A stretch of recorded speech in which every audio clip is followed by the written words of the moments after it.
అందరికీ నమస్కారం. ఒక సామాన్యుడిగా, ప్రజాస్వామ్య గొంతుగా, భారతదేశ పౌరుడిగా ఆంధ్రప్రదేశ్ ప్రజా ప్రయోజనాల వ్యాజ్యానికి స్వాగతం. ఆంధ్రప్రదేశ్ ప్రజా ప్రయోజనాల వ్యాజ్యం అంటే ఆంధ్రప్రదేశ్ ప్రజలకు ముడిపడి ఉన్న అనేక అంతర్గత అంశాల గురించి, అనేక అంతర్గత మూలాల గురించి కూలంకషంగా ప్రజలకు తెలియజేయడం, అలాగే ప్రజలు ఎదుర్కొంటున్న సమస్యల గురించి ప్రభుత్వానికి చేరవేయడమే మా ముఖ్య ఉద్దేశం.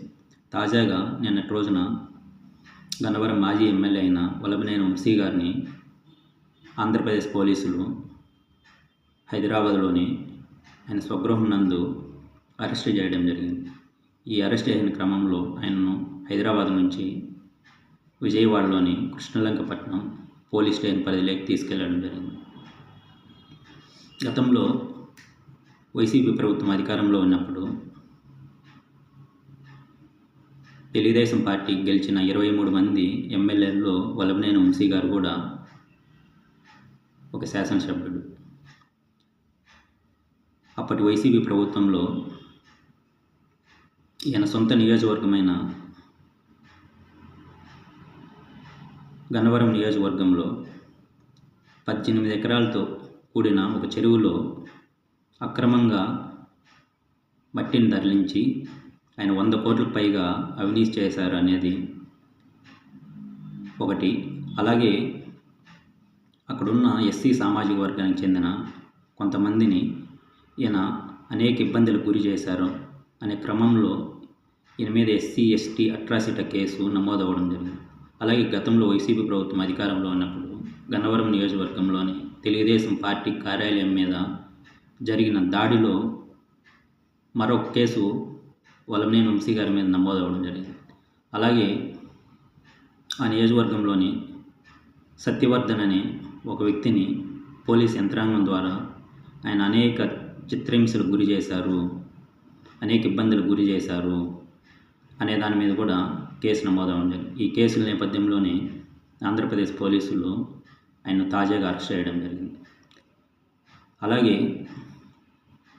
గతంలో వైసీపీ ప్రభుత్వం అధికారంలో ఉన్నప్పుడు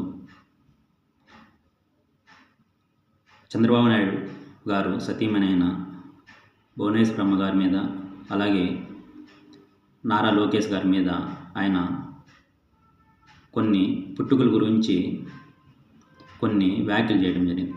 అప్పట్లో ఆ వ్యాఖ్యలు తెలుగుదేశం పార్టీ క్యాడర్ని చాలా ఇబ్బందికి గురి చేసింది, మనస్తాపానికి గురి చేసింది.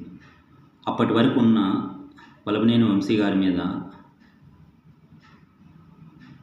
తెలుగుదేశం పార్టీ క్యాడరు ఒక్కసారిగా ఆయనకు డిస్సోన్ అయిపోవడం జరిగింది. అలాగే ఈ వ్యాఖ్యలు చేసిన దానికి ఆయన వల్లభనేని వంశీ గారు పశ్చాత్తాపడ్డారు. అలాగే దానికి ప్రతిఫలం అనుభవిస్తున్నారు కూడా. అక్కడున్న ఆయనకి అత్యంత సన్నిహితులైన కొంతమంది వ్యక్తులకి ఆయన ఎలా మదన పడుతుండారు అనేది కూలంకషంగా తెలుసు. అలాగే వల్లభనేని వంశీ గారు జీవితకాలానికి సరిపడే ఒక అతిపెద్ద తప్పు ఆ వ్యాఖ్యలు చేసి సరిపెట్టుకున్నారు. ఎందుకంటే ఆయన పుట్టుకల గురించి మాట్లాడిన తర్వాత ఒక్కసారిగా తెలుగుదేశం పార్టీ పూర్తిగా ఆయనకి యాంటీగా అయిపోయింది. అలాగే ఆయన గౌరవించడం అనేది కూడా పూర్తిగా పక్కన పెట్టేశారు. ఆయన్ను ఒక చీడపురుగులాగానే తెలుగుదేశం పార్టీ క్యాడరు చూడడం జరిగింది. Thank you.